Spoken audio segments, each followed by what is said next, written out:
क्या होगा अगर पूरी पृथ्वी ही गायब हो जाए? अगर धरती, जिस पर हम खड़े हैं, अचानक समुद्र की गहराइयों में डूब जाए? जब अंधकार ने ब्रह्मांड को घेर लिया था, जब देवता भी असहाय हो गए थे, तब प्रकट हुआ एक अद्भुत, विराट और दिव्य रूप। ये कथा है विष्णु जी के तीसरे अवतार, वाराह अवतार की। ये केवल युद्ध की कहानी नहीं, ये पृथ्वी की रक्षा की गाथा है। ये धर्म और अधर्म के टकराव की को अंत तक जरूर देखिए, क्योंकि आज आप जानेंगे कैसे भगवान ने स्वयं समुद्र में उतरकर धरती को बचाया। पृथ्वी डूब गई। सृष्टि के प्रारंभिक काल में दो अत्यंत शक्तिशाली असुर जन्मे। उनमें से एक था हिरण्यकश्यप। उसने कठोर तप किया, असीम शक्ति प्राप्त की, और फिर उसका अहंकार बढ़ता गया। वो सोचने लगा, इस ब्रह्मांड में मुझसे बड़ा कौन है? उसने देवताओं को हराया। इंद्र भयभीत हो गया, देवता दिशाओं में छिप गए, लेकिन उसका क्रोध शांत नहीं हुआ। एक दिन उसने अपनी शक्ति दिखाने के लिए पूरी पृथ्वी को ही समुद्र में डुबो दिया। धरती जल में समा गई, चारों ओर अंधकार छा गया, जीवन रुक गया। देवता घबराकर भगवान विष्णु की शरण में पहुंचे। उन्होंने प्रार्थना की, प्रभु, सृष्टि संकट में है, पृथ्वी को बचाइए। तभी ब्रह्मांड में एक अद्भुत घटना हुई। भगवान विष्णु के नासिका से एक छोटी सी ध्वनि निकली, और वह ध्वनि धीरे धीरे एक छोटे से वराह सुअर के रूप में प्रकट हुई। पहले वह अंगूठे जितना था, फिर पल में हाथी जितना, फिर पर्वत जितना विशाल।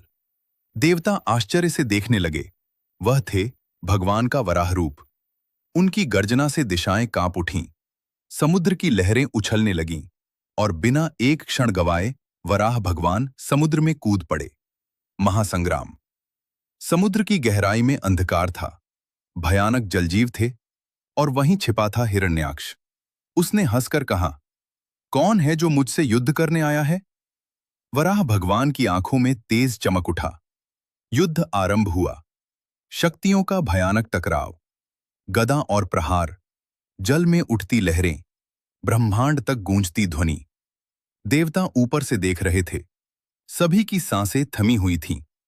हिरण्याक्ष अत्यंत बलशाली था, लेकिन वह अहंकारी था।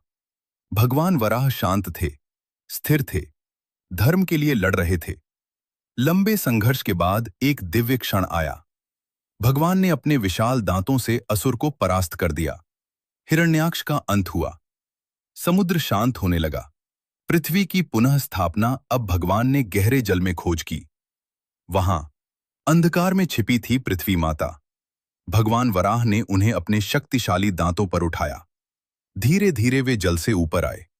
देवताओं ने जयकार की, आकाश से पुष्प वर्षा हुई, और पृथ्वी को फिर से उसके स्थान पर स्थापित कर दिया गया। सृष्टि में जीवन लौट आया, संतुलन फिर स्थापित हुआ। इस कथा का संदेश, पृथ्वी केवल मिट्टी नहीं, वह मां है। अहंकार का अंत निश्चित है। जब अधर्म बढ़ता है, ईश्वर स्वयं हस्तक्षेप करते हैं। सच्ची शक्ति रक्षा के लिए होती है, विनाश के लिए नहीं। अगर आपको यह दिव्य कथा पसंद आई हो, तो वीडियो को लाइक करें, चैनल को सब्सक्राइब करें, और कमेंट में लिखें, जय श्री वराह भगवान।